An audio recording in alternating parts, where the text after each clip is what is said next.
Hi, I'm Lonna Kelly, and this is Hudson Valley Art Speak. Thanks for tuning in today. My guest today is Lucia Cherciu. I hope I got that right. She's going to let me know if I didn't. But Lucia is a poet and an educator, and she just recently published her first English book written in English. So welcome. Thanks for coming today. Thank you, Lonna. It's a delight to be here. Thank you for inviting me. Thank you. So you said that you switch back and forth sometimes in the language that you write poetry in. Do you want to talk a little bit about that? Sure. I'm Romanian, so I write both in Romanian and in English. And usually when poems arrive, they either come in one language or another. Sometimes it depends on the topic. Sometimes it depends on the mood I'm in. I never translate. For instance, I don't translate in my mind when I'm speaking to you. Right now I'm thinking in English. I don't translate. So when the poems arrive, I think they arrive from a different side of my brain or my soul, for those of you, or those of us who are at least bilingual.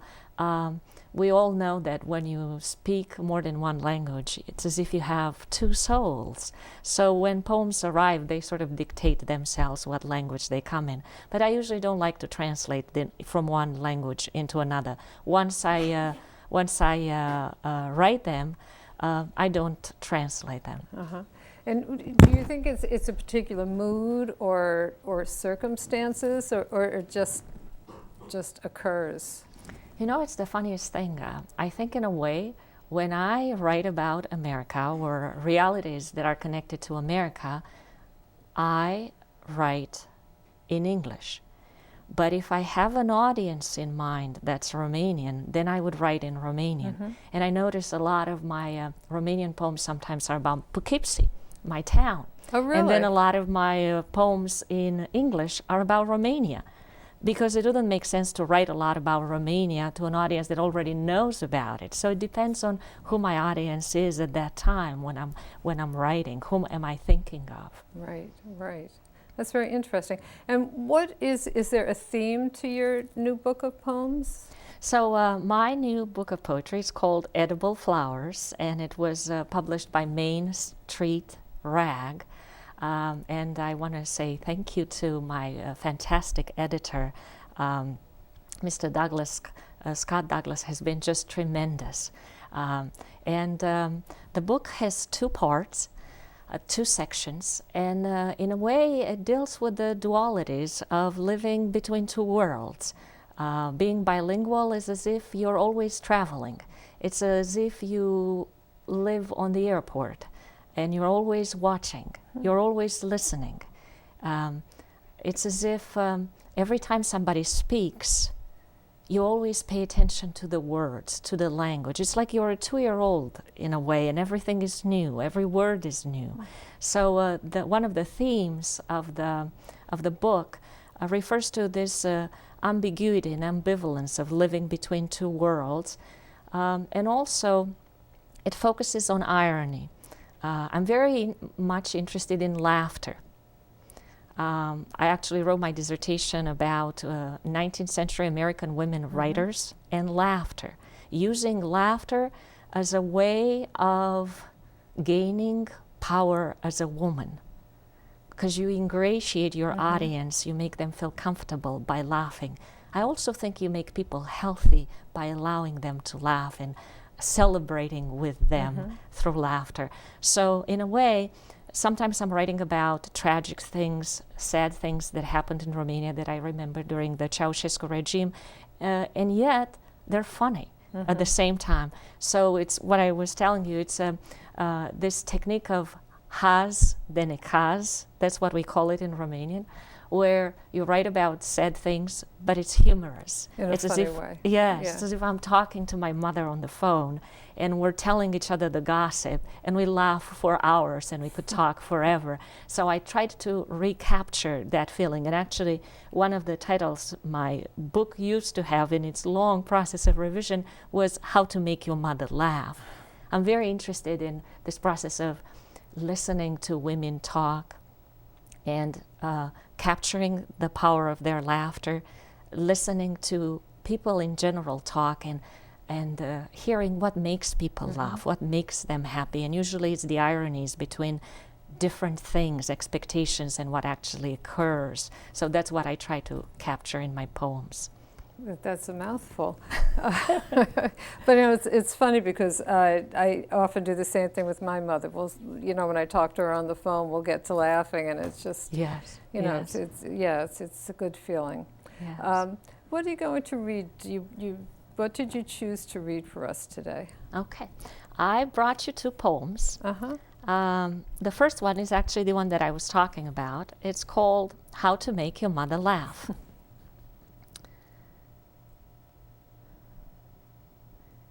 Even after living in a different country for 20 years, I read my hometown paper twice a week, collect stories, details about the price of milk, and learn that you can translate salaries internationally in numbers of chickens. A woman left her 3 children home alone for 7 days, all between 2 and 6 years old. When they were found, they were eating cardboard, huddled together for heat. A couple sold one of their children in France for a ticket home. A woman abandoned her 4-year-old daughter in a corner of a cemetery in gray-black winter. A highly educated woman, showed in a picture as very attractive and trendy, killed her mother by suffocating her with a pillow, then hanged herself from a pipe. Then I call my mother, and we laugh together. She tells me that Lela Irina, from our village, got on the bus to see her daughter for Christmas, but somehow never arrived. So it always startles my mom when I do my research first. I read the papers, and then I start talking about things that just happened last night. She doesn't even know, because there's the time difference in the Romanian as well, and I read them on the internet. And then I start talking about it, and she's like, "How do you know? Who told you?" And it's just as if I know the gossip right away, so I know exactly what happens. Yeah. You know what I really like about your poetry is I find it incredibly visual. As you're reading it, and as I read some of your poems, I could see what was happening. I could see the people, and I could follow it, which to me really adds so much to it. I don't like poetry that's really dense, and I can't see it. But this is so vivid.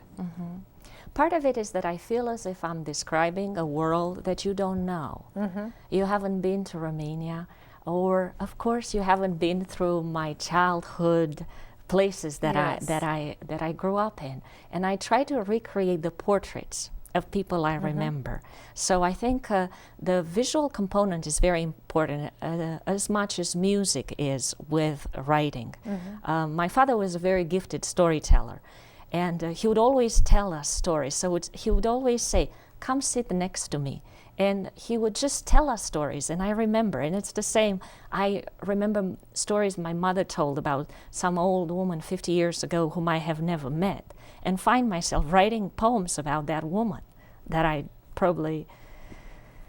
don't know I don't know about her family or anything like that. So I like the idea of recreating these stories, and I think this is where the power of writing is, and this is what I tell my students, that I invite them and I encourage them to express themselves through writing as a way to figure out their own stories, tell their own story, something that happened, something that they remember, something that they want to express. That's why poetry is so good for people who are in pain, people who are in jail, people who are in nursing homes, people who are in battering homes for women, you know, victims of domestic violence, people who have been left out, isolated, people who are considered different. So poetry gives you an opportunity to get in touch with your soul, like meditation does or prayer does, and make people laugh. Would you say that the tradition in Romania is more of an oral tradition rather than a written tradition when it comes to storytelling and poetry? Both. We are in love with books. I think if you ask anybody in Romania, they would say that, like Borges, that my paradise is a library. We love reading. I grew up reading all the time.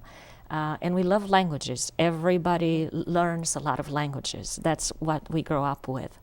And there is the oral component as well, the music of it. But we love poems. I grew up learning poems by heart. Mm-hmm. And some of them stay with me and some of them left me. But I know a lot of poems by Mihai Eminescu, by Lucian Blaga, by heart. And the other day, my little one, I have an almost 3-year-old little girl, and she couldn't sleep. So first I said the couple of prayers I knew, and then I said a couple of prayers in English. And then I started reciting the poems in Romanian that I remember. And she just listened to me, and I realized probably she doesn't understand some of the words I'm saying, but she just followed me with big eyes, and we each carry a lot of poems in our heart and in our minds. You know, we don't have much time left, actually, and I want to make sure that we let everybody know about the photographs that they've been seeing are of Romania, and they were taken by your husband? Yes, my husband is a very talented photographer, and we traveled together through Romania, and he took the picture actually on the cover of the book. The other covers, this cover is by Juan Garcia Nunez, who's a professor in the communication department at the Duchess Community College, where I work. And my husband is a very gifted photographer, and in a way we inspire each other because we get to travel through the beautiful Hudson Valley, and in a way maybe I am more attentive to visual detail because I live with someone who's trained to see. So I learned to pay attention to the picturesque side of our beautiful area. Yeah, it is beautiful. I think that photographers do see things a little bit differently. Now, you have one more poem, and we have one more minute. Okay. In this world, may it be for your soul. Pe lumea asta să fie de sufletul tău. Pe lumea cealaltă să fie de sufletul lui. In this world, may it be for your soul. In the other world, may it be for his soul. So they say 3 times when they give away a live chicken, ceramic plates, wooden spoons. Any gift can be sent directly to someone in the other world, no matter of size, like some magical form of UPS, and both the messenger and the receiver get to enjoy it. No wrapping, no ribbons, no card, no address. Today it can be a shirt in his favorite color to give to an orphan in church. Tomorrow, bake for him some of that flat bread he liked and give it to that widower with no children who walks in the sunset, and remember to say the name out loud while you both hold on to the warm loaf, and like signing, the old man replies, sealing it, may it be received, să fie primit. That was wonderful. Thanks. It was a great ending to our show. Thank you so much for having me. Thank you so much.